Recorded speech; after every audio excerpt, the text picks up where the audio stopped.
Uite pădurea. În sfârșit au intrat în pădure.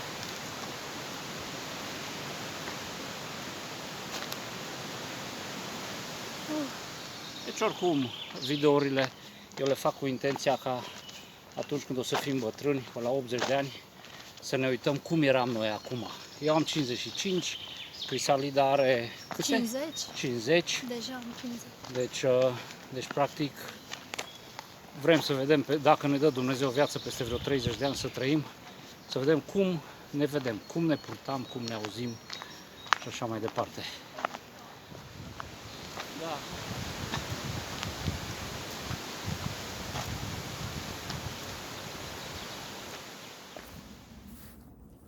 Am citit o teorie foarte interesantă de curând despre sensul vieții. Da? Cineva explica în modul următor viața aceasta, ci că noi ne naștem și ne naștem cu 3 corpuri, ca să zic așa, sau noi suntem făcuți din 3 părți: sufletul, corpul spiritual și corpul fizic. Sufletul este adevărata inteligență și este adevărata parte vie din noi, și anume atât de vie încât ea este nemuritoare. Deci sufletul nu poate fi ucis niciodată. Corpul spiritual de asemenea nu poate fi ucis. Corpul acesta poate fi ucis, el expiră la un moment dat și ideea este că noi suntem pe acest pământ, vezi, Doamne, ca să ne perfecționăm într-o anumită chestie, și anume în dragoste.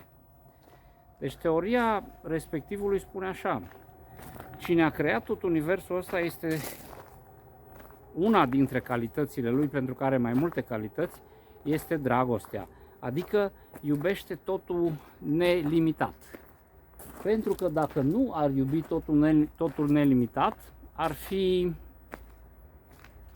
îngrădite lucrurile. Dar se vede că, uite, iarba din jurul meu totul răsare cu generozitate, la fel și oamenii sunt din plin pe pământul ăsta,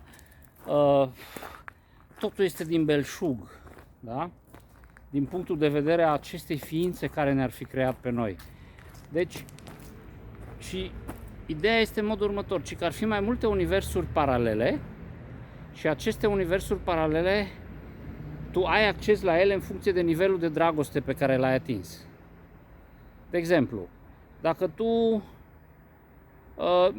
minți, să zicem, în continuu sau înșeli în continuu, da? Atunci tu ești pe un nivel de dragoste inferior și ai acces doar la anumite nivele inferioare ale acestui univers. Cu cât te perfecționezi în dragoste, adică cu cât reușești să fii mai asemănător acestei forțe sau acestei ființe care iubește totul, cu atât urci pe nivel în alte nivele, și anume atât pe pământul ăsta cât și după.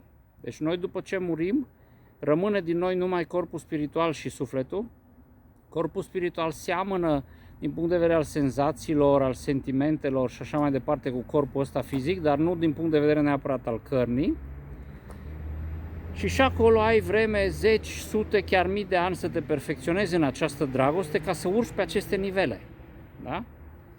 Și atunci, ideea este că trebuie să mai învățăm ce este de făcut, adică ce se înțelege exact prin această dragoste.